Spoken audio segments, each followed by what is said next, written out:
Hey guys, it's CS Joseph of csjoseph.life doing another episode of type comparisons because that's what people are asking me to do these days.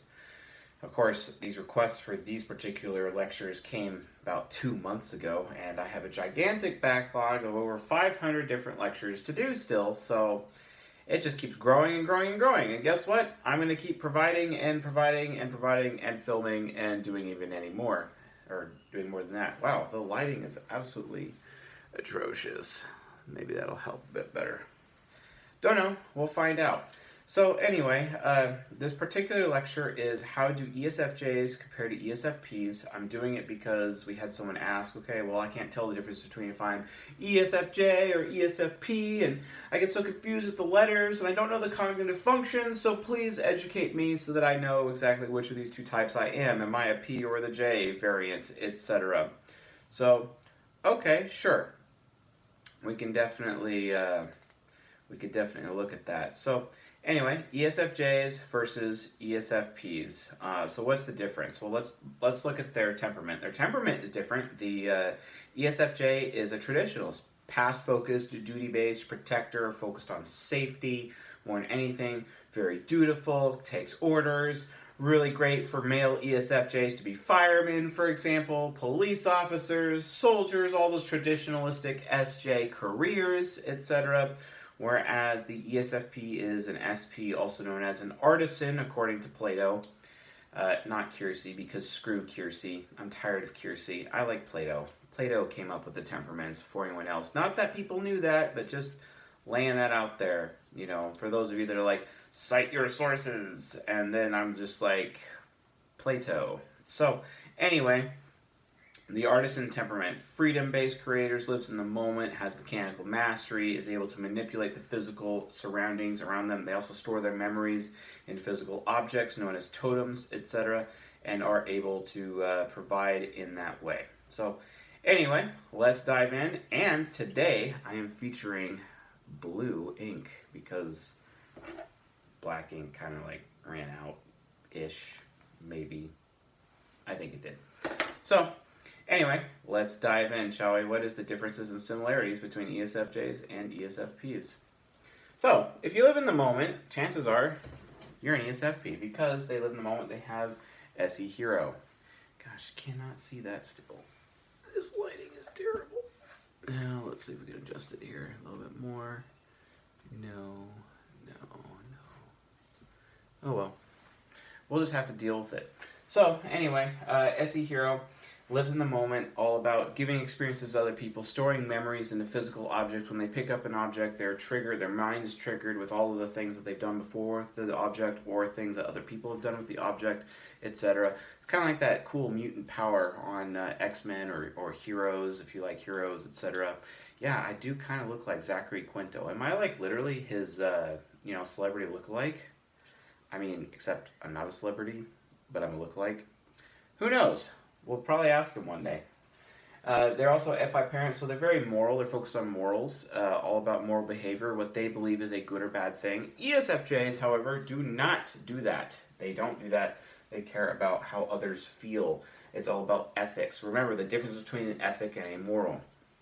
Take abortion, because we love going after sacred cows on this channel.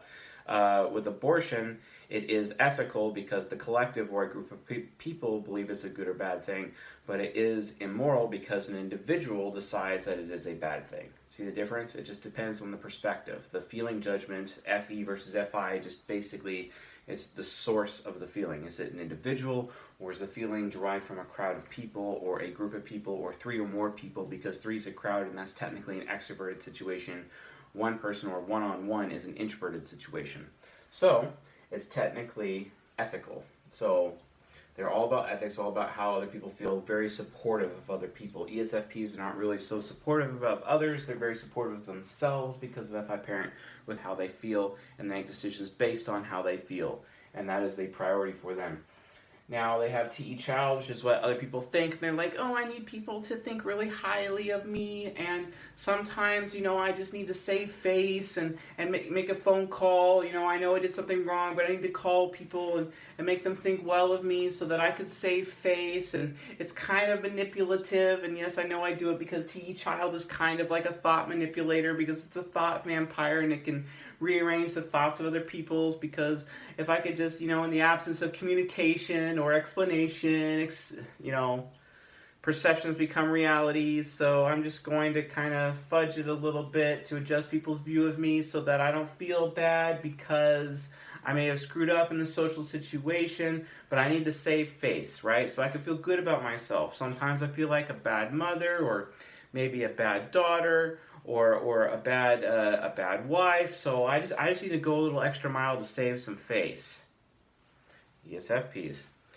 ESFJs don't do that because they are so self-sacrificing to the point of being a doormat, that they are so supportive and so caring and so into other people to the point they'll do the dishes because they're very dutiful. And in fact, they'll get angry at you if you do the dishes before they do, taking away their opportunity to be supportive to you.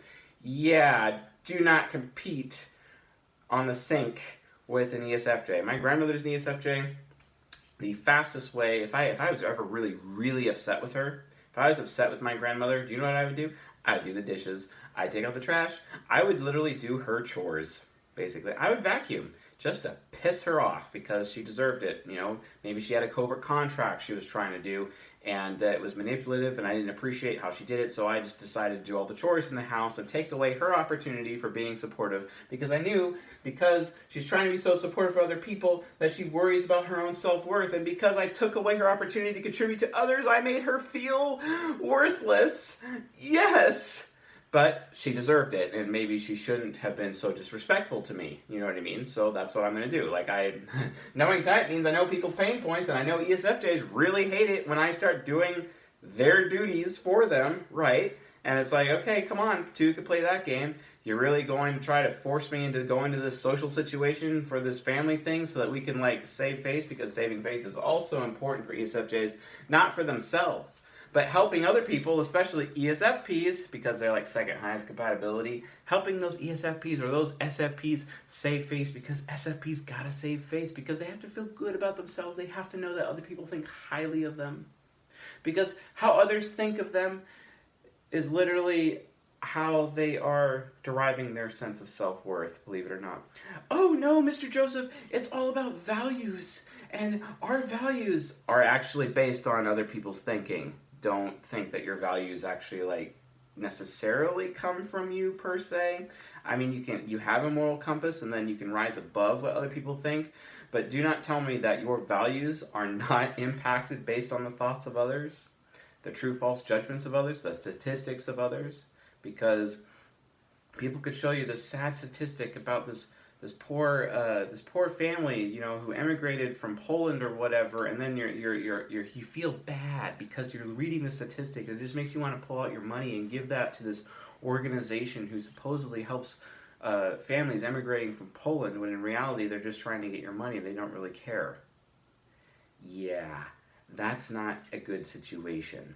Try to make sure that your values are not as attached to the thoughts of others. And how do you do this? By not being a busybody, by not paying attention to the thoughts of others and paying attention to what you feel, and make sure that your feelings are based on you and not based on the thoughts of other people, because then you start turning into a gossip, and then you start getting into other people's business, and then you turn into a busybody, and then it just turns into crazy. And the ESFJ gets on board with the ESFP on too, because the ESFJ is trying to save face for the ESFP, while the ESFP is trying to save face for themselves. Be careful. Do not allow this to happen, guys. Realize people actually do care about you ahead of time, and you don't have to save face with them, and you actually end up saving more face if you come clean and just admit to them that, yeah, I feel bad because I did these things. I'm sorry. And that endears them to you, ESFPs and ESFJs. It endears the ESFP to the ESFJ when they're honest like that. Don't you think, ESFJs? If ESFPs would be honest in that way, instead of trying to play little social games to try to save face, that is more endearing, right? So why wouldn't they want to do that? Huh. Food for thought, something to consider. So yes, they have their FI parent, their moral compass. We talked about TE child, what other people think about them, and NI inferior. ESFPs are insecure with what they want. If you don't even know what you want, this is where people get really confused between ESFPs and ESFJs. Why? Well, because NI trickster, ESFJs never ever know what they want, but ESFPs are afraid of what they want. So how do people really tell the difference? Well, the ESFJ is incapable with aspiring with what they want, whereas the ESFP is capable of aspiring, etc. Well, that's because they are trying to become the INTJ, trying to become strategic and be very good at planning and organization and finances. An ESFP good at finances? Actually, it can happen. And it happens when they aspire. If an ESFP is getting over their insecurity and they're no longer afraid of what they want, and they're no longer afraid of failure, especially social failure, afraid of having low performance, because we always talk about SE inferior having performance anxiety. The thing is that the ESFP knows that they're a very good performer, but they just don't know what they want to perform, right? And because they don't know what they want to perform, they're afraid of performing the wrong thing. If they just choose different things and realize that they're just good at performing in general, they don't feel so insecure about performing anymore. So then they can perform almost anything, and then they can get to the INTJ and be really strategic about it and start choosing the right things to perform on, right? Which makes them even better, and they're able to craft the ultimate strategic experience and provide it to their audience to the point where it's like, wow, that ESFP is brilliant. Even though ESFPs have the stereotype of being an airhead, right? That's because of TI Trickster. Everyone believes that ESFPs are airheads because it's like, wow, they don't even think for themselves. It's because they can't finish a logical thought. They do not have logos. There is no logos in here. There is only pathos or ethos. So you have ethos right here. You got pathos right here, pathos. But logos is down here, and it's like, yeah, this is like a black hole sucking that, that logos away. But we got that ethos. Everything's all about the ethos. But ethos does not necessarily mean it's true. You have to have the proof provided by logos in order to actually affirm ethos. Because if the logos does not match the ethos, that means the ethos is technically a lie. Because ethos, aka TE child, is actually beliefs about the truth instead of actually arriving to a true conclusion, a provable true conclusion. That is ethos. So be careful. Whereas the ESFJ actually has logos, but they lack ethos. Ethos is way down here. In fact, they don't care about ethos. They only care about what's true or false. And you better give them their day in court. Now, luckily, the ESFP does that for the ESFJ because the ESFP is very aware of what the ESFJ thinks. In fact, the ESFP can tack their feelings and their sense of self-worth onto the ESFJ's thoughts of them, because they're like, TE child is locking in the TI inferior, and I hope TI inferior thinks really good about me, because if it does, then I can feel good about myself, and my feelings are attached to what you think of me, ESFJ. And the ESFJ is like, oh, I'm so thoughtful, and I'm going to be really thoughtful about everything, and remember everything that you like forever, and support you in every possible way, so that you always feel good, and then you always give me my day in court, and always willing to listen to what I think, and then you give me a really good experience, and then I continue to give you what you want, and then it just turns into this amazing synergistic relationship. These two could be best friends. These two could be awesome lovers, for example. This is a fantastic relationship that I recommend. Second highest according to social compatibility, second highest according to sexual compatibility, second highest for professional. Oh wait, second highest for every potential compatibility is this one for these two types. I recommend it. It is fantastic for both. Any child is all about giving what everyone else wants to other people and making the desires of others come true. You never ask an ESFJ what they want. Yeah, because they're just going to look at you with a blank stare. Well, the ESFP, you ask them what they want, they'll be like, not sure. And then you just say a few options, and they're like, okay, I want to do that one. It's okay, but the ESFJ will never even do that, and that's one of the biggest differences, right? So how do you get around that? Well, any child. Always tell the ESFJ what you want. And do not expect an ESFJ to know what they want. It's not about what they want. It's about what you want, and you have to state it for them. And if you do that, then they'll be like, oh, thank God you just told me what you want. Now I have a boundary with which to work on and adjust my duty around your willpower. Because that's what they are. They're all about duty. almost like being a robot, but not robot. It's their goodwill, it's their good fortune to make sure that you have everything that you want, you have everything you need, etc. And it's their duty to do so. And they are insecure about what they think. Sometimes they're afraid that they're dumb. And this is, TI inferiors, where we get women who have the dumb blonde stereotype. ENFJs and ESFJ women have to deal with the dumb blonde stereotype because of TI inferior. Everyone believes it's stupid, but it's actually not. TI inferior is actually subtly brilliant. Why else do they have INTP, which is an intellectual, as the engineer type, as their subconscious? It's because of TI inferior. TI inferior can process anything. It can process everything just like TI hero can. The difference is it just takes longer. So all you have to do is be more patient with the ESFJ, and they will eventually think the proper conclusions. You don't overwhelm them with constantly new thinking and whatnot, but all you have to do is just be like, hey, you should think about this, or think aloud with them. They're constantly thinking. It's like, well, okay, let's think aloud. Let's put it on paper. Let's put it on a whiteboard. Let's actually have an audible conversation about it. It really helps the ESFJ think and come to conclusions, right? So very helpful, and that's what ESFPs do. ESFPs are those thought vampires that draw the thoughts out of the ESFJs, and they have the conversations, and then the ESFJ feels better because they're worried that they're a bad person, and they're afraid that they're dumb, so they need to have a day in court to stay their thoughts so that they see how the ESFP or others feel about it, and if they feel good about it, they're no longer worried that they're a bad person, and no longer afraid that they're wrong, right? Very healthy for ESFJs.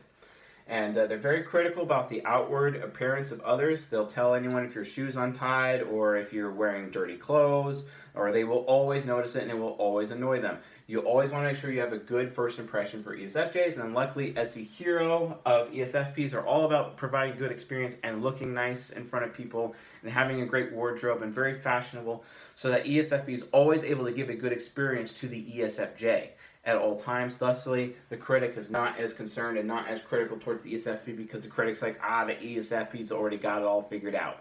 Awesome, And we already talked about the trickster of NI. Trickster, they just don't know what they want at all. They have no idea what they want. And then obviously TE Demon, which is, you think this about me and you do this, and they can turn into this huge nag. And this ENTJ just takes charge, and then they'll start taking absolute total control over their partner's life. If their partner did not give their TI inferior its day in court, you have to listen to TI inferior. I don't care how much you believe it's stupid. I don't care how much you believe it's wrong. I don't care. It doesn't matter. And you have to realize it's not technically wrong. It's just slower in reaching to the point where it reaches the truth, right? Or it's missing details, or it's looking at too big of a picture or too small of a picture with its perceptions, because ESFJ are big picture people because they have any child, although ESFPs are small picture people because they have NI inferior. They are very more focused, really in the moment, and they have like a smaller range, of view. But whereas the ESFJ has a big peripheral vision, but their thinking is based on that peripheral vision, and they're looking at this big ominous picture and getting afraid. When the reality is, if they would just zoom in a little bit, they'd realize that the solution to their problem is like right in front of them. It's because they're not able to zoom in. It's a lack of extroverted sensing. They can sometimes to their critic, but even their critic is not enough. But thank God ESFPs exist for ESFJs to help ESFJs figure that out with their SE Hero and can reveal what is hidden to the ESFJ. In the same way that ESFJs can do that by saying, here's a bunch of options. I had good experiences with these things. You could do these things with any child, and then that takes away the insecurity of NI inferior.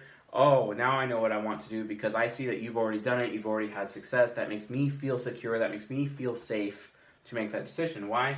Because ESFPs are worried that they're not safe. They are worried that things are not safe. In fact, they are worried about whether or not they're loyal to other people. Then they see that the ESFJ is super loyal to them, and their SE Hero absorbs that loyalty, and then they become loyal themselves. So thus the relationship is able to continue, right? And then also, they're very critical about how other people feel when they're being obligated into things, especially social things that critic can activate and criticize the ESFJ for being manipulative. ESFPs keep ESFJs from having covert contracts and manipulating other people, which is fantastic. They also force the idea of freedom to the ESFJ, so the ESFJ allows freedom to take place, because if there is no freedom for the ESFP is going to turn into a raging juggernaut and freak out and start plotting the demise, or plotting with their ENTP the end of their relationship, and then they will execute it with their INTJ subconscious and end their relationship. Not recommended. So be aware of that. And then obviously there's a TI trickster. They are not able to finish their thoughts. They're amusing, aka without thought. We already talked about that. It's the black hole of logos. And their extrovert intuition demon. If you do not give them the freedom to do what they want, they will be committed to destroying your future together. They will destroy your relationship. They will destroy your reputation. They will be vengeful in that regard, because it's like, you've been controlling me my whole life. You've never given me any freedom. And then they will lie to it, and tell you anything in order to get what they want, because you are taking away their freedom. And if you're parenting an ESFP, recognize that.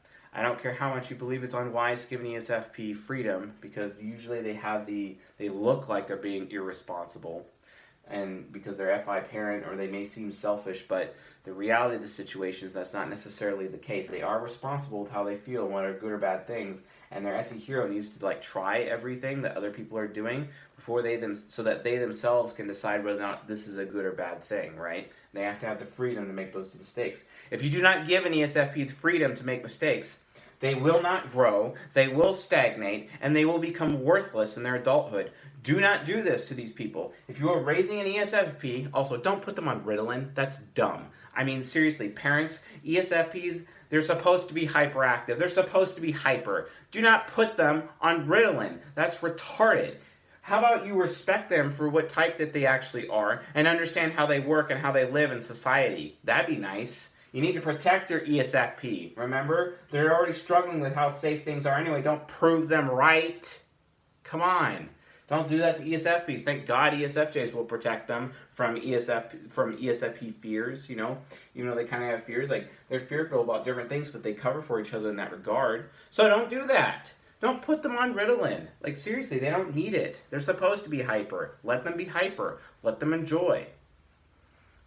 I don't care if that means they can't sit down still in school. School is the problem, not the child. Wake up, guys. Anyway. So, INTJ subconscious, we already talked about that. We talked about the ENTP superego and its plotting. We talked about the ENTJ superego and how controlling it can get if you don't give the TI inferiors day in court. ESFJs can be really brilliant. I've even known a few ESFJ physicists because their INTP subconscious was built, and they're very aspirational with their logic, and they got to that point because of a huge amount of abuse in their life, which is really sad to hear, but they became amazing people for it because of how adaptable they are. SI parent means they can endure a lot of hardship and come out on top. ESFJs also have the second highest lifespan amongst all the types, and there is a reason for that. They have that endurance, especially ESFJ women. It's like they live forever. So, anyway, that ends this particular episode for this lecture. If you have any questions about ESFJs or ESFPs, leave it in the comments section below here on the YouTube channel, and I will do my best to answer your questions. If you found this lecture useful, helpful, insightful, educational, please subscribe and like. So subscribe to the YouTube channel and to the podcast, and leave a like for this particular lecture. That would be dope. So yeah, awesome. I got a lot more of these to do, so I'll see you guys tonight.